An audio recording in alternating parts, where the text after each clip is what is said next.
Assalamualaikum and a very good morning to Dr. Arif. We are from Group 3, Session 7 and we would like to present our project on groundwater level in Sungai Terengganu, Kampung Dura.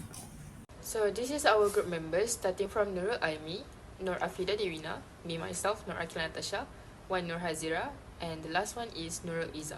Hi, my name is Nur Akila Natasha. As we all know, rainfall is a key source of fresh water supporting humans, plants, animals, and also river flow. It is actually important for hydrological and agricultural studies, and also it helps in assessing water quality. So our group decided to choose Terengganu as our study quiz. And we all know Kuala Terengganu is the capital of Terengganu. So it has 8 districts, and the dry season is from May to June, and heavy rain usually happens during the northeast monsoon, which is from November to December. So actually the study focuses on Hulu Terengganu for rainfall and stream flow data, especially at Kampung Dura, one of the top 3 highest rainfall locations in Sungai Terengganu. Next, for our catchment area, so basically a catchment boundary is the area where all rainwater drains to a common point like a river or a dam. So in this study, Google Earth Pro was used to outline the catchment area in Hulu Terengganu using 5 stations, which is the first station we chose the Sungai Kampung Dura, the second one is Empangan Kenyir, the third one is SK Tanggul, the fourth one is Ajil, and the last one is Station 5, which is Jambatan Berang. Next, for the objective, our group focuses to analyze the rainfall and water level data for the selected station and river. The second one is to develop and plot the unit hydrograph based on the data for the selected station and river. And the last one for our objective is to estimate the peak flow using the derived hydrograph. For the methodology, we use catchment area selection, and then data collection from public info bundle, and then data processing, terrain and cross-sectional profile, and hydrological and hydraulic analysis, and lastly, rainfall runoff correlation.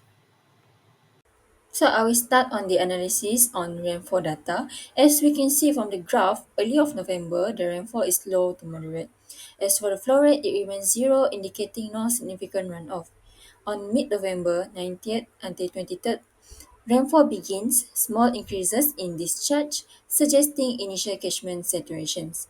Late November, the significant rainfall occurs from 26th to 29th of November, with the highest peak on 29, which is 434 millimeter. So for the discharge, we can see that the pattern likely reflects catchment saturation and rapid surface runoff, typical during the northeast monsoon season, which is on November. So on the end of November, the rainfall drops to 0, and the discharge also sharply drops, indicating quick drainage or depletion of storewater in the basin. So for analysis water level data, to calculate stream flow, you need to plot hydrograph and unit hydrograph. To plot hydrograph, you need to find the discharge and then base flow and then direct flow. So by total length up using area, which is 69.5 kilometers square. And then using the total direct runoff, which is 29.47 meter cube per second. So therefore, total direct runoff volume is 29.47 meter cube per second multiplied by 3,600 seconds. So total direct runoff volume will be 1024992 meter cube. So for runoff depth, the formula is total direct runoff volume over area. So by using the total direct runoff volume and then divide by the area, so we get runoff depth, which is 0.147 cm. So the graph shows the hydrograph of 7 to 8 November 2024 at station Kampung Dura.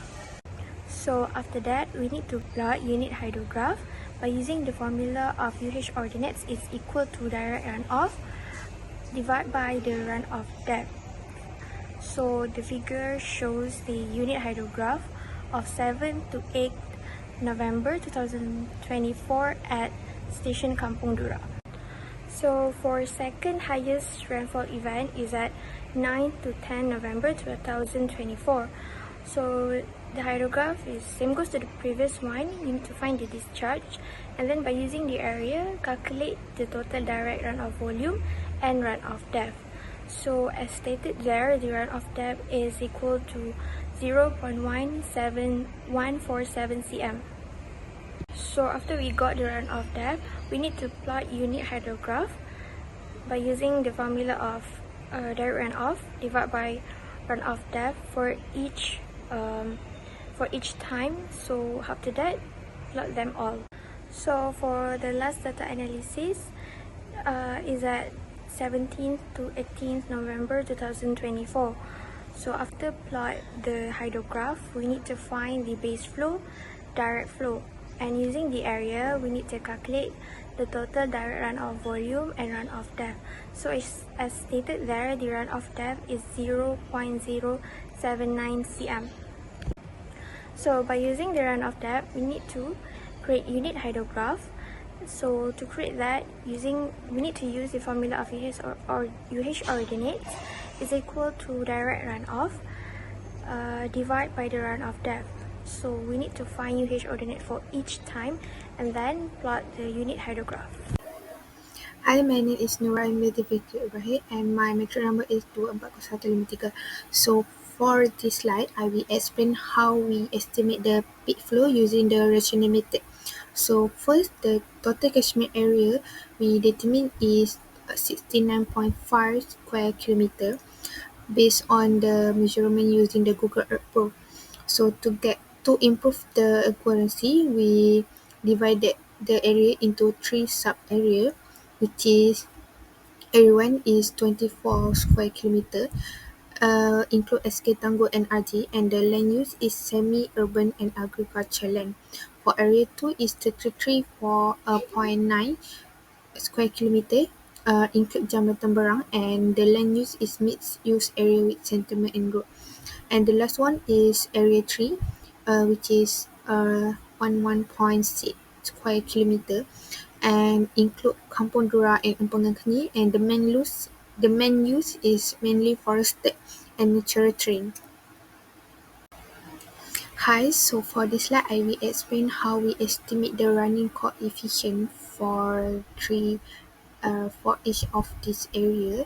So based on the explanation I have been assumed for the land use of each of this area, so we assume for area 1 is 0.60, for area 2 is 0.55, and for the area 3 is 0.40.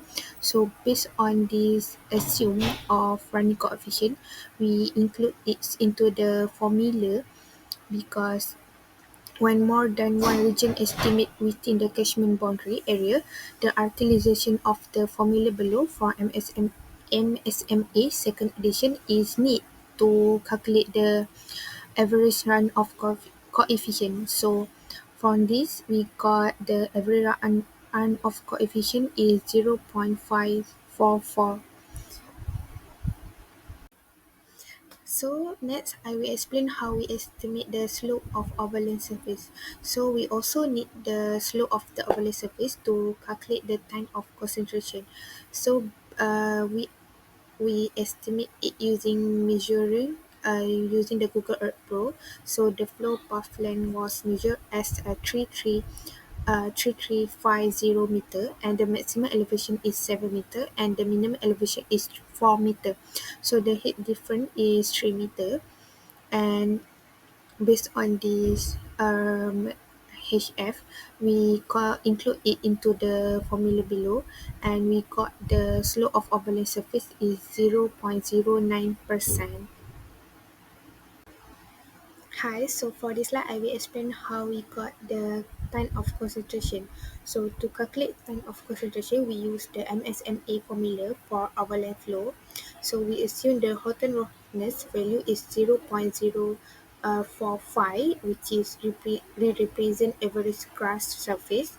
So from this value, we include it into the formula below. So we got the TC is 1.94 hours. So this means it takes about 1.94 hours for water to travel from the farthest point to the outlet.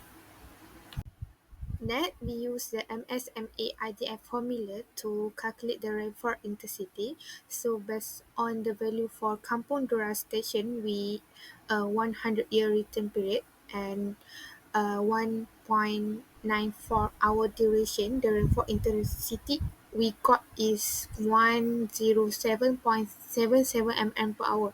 So finally we use the rational method formulas to calculate the peak flow. So from the all the information we got, so we include it into the formula. So the estimation peak runoff is 11.32 cubic meter per second during 100 year storm. Next, for the cross-section method, so here is the elevation graph of the Sungai Terengganu at Kampung Dura. We can divide it into three sections, which is the first one is downstream, the second one is midstream, and also the last one is upstream. So as for the downstream, we have the trapezoidal shape, and the second one is rectangular shape, and the last one is triangular shape. So as for the downstream, we have the distance of the river is 24.2 meter, with the difference in elevation is 5 meter. As for the midstream, we have the distance is 172 meters, and the difference of the elevation is 0 meters, since the maximum and minimum is the same, which is 4 meter each. And for the upstream, we have the distance of 54.2 meters, and the difference of elevation is 15 meters. So here is the list of formulas for each shape. As for the first one is trapezoidal for our downstream, rectangular for the midstream, and the triangle for our upstream. So we have to calculate the amount of z with the perimeter, area, and also hydraulic radius. As for the hydraulic radius, the formula is A over P, which is area over perimeter, and the formula is the same for each shape. And same goes to the discharge. We only use one formula, which is 1 over n, a multiplied with r power of 2 over 3. So is the slope, which is the same for all shape, power of 1 over 2. Anyway, b is actually stand for distance, y is for the height. So here is the result for our three section, which is downstream, mainstream, and upstream. So as for the discharge, we got the total is 14,513, and we have to divide it into three sections since we have three. So the average, we will get the answer is 4,837.68 meter cube per second for the peak flow. To conclude, I'd like to highlight the key finding from our study on the Sungai Terengganu catchment, which clearly shows the significant impact, particularly the extreme rainfall in November 2024 that led to a rapid rise in river discharge due to catchment saturation and reduced infiltrations. Our analysis of water levels and peak flow reveals how variation in channel geometry can affect discharge along the river. By applying both the rational method and Manning's equation, we were able to generate accurate flow estimates. And then from this, we can underline the importance of continuous hydrological monitoring, upgrading the flood infrastructure, and adopting sustainable catchment management practices. Finally, the study also show the needs to strengthen the emergency preparedness and use multi-method hydrological analysis to enhance flood forecasting and water resource planning, especially in a flood-prone area like Hulu Terengganu. That is all from us. Thank you.